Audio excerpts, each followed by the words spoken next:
Motif sakit hati diputus pertemanan, pembunuhan di eks Kampung Gajah terungkap. Misteri penemuan jenazah Zaak, 14, siswa SMP Negeri 26 Kota Bandung di kawasan eks objek wisata Kampung Gajah, Bandung Barat, akhirnya terkuak.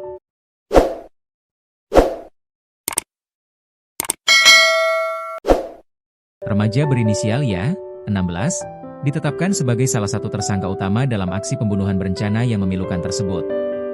Ia diringkus jajaran Polres Cimahi di wilayah Kabupaten Garut pada Minggu, 15 Februari 2026, dini hari, bersama rekan lainnya, APM, 17. Penangkapan ini mengakhiri pelarian singkat mereka setelah membuang jasad korban di semak-semak objek wisata yang terbengkalai.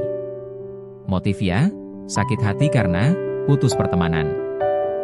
Kapolres Cimahi, AKBP Niko N. Adiputra, mengungkapkan bahwa ia dan korban sebenarnya sudah saling mengenal sejak lama. Namun, kedekatan bertahun-tahun itu hancur seketika akibat sebuah pernyataan dari korban yang menyinggung perasaan tersangka. Motif tersangka ya tega menghabisi korban karena sakit hati. Berdasarkan hasil pemeriksaan, korban memberikan pernyataan sikap bahwa ia ingin menghentikan atau memutus hubungan pertemanan dengan pelaku, ujar AKBP Niko, Minggu 15 Februari. Rasa sakit hati yang mendalam itu rupanya berubah menjadi rencana jahat. Ia bersama APM diduga telah mengatur strategi untuk mengeksekusi korban di lokasi sepi, yakni di Desa Cihideung, Parongpong. Terancam pasal berlapis hingga pidana mati.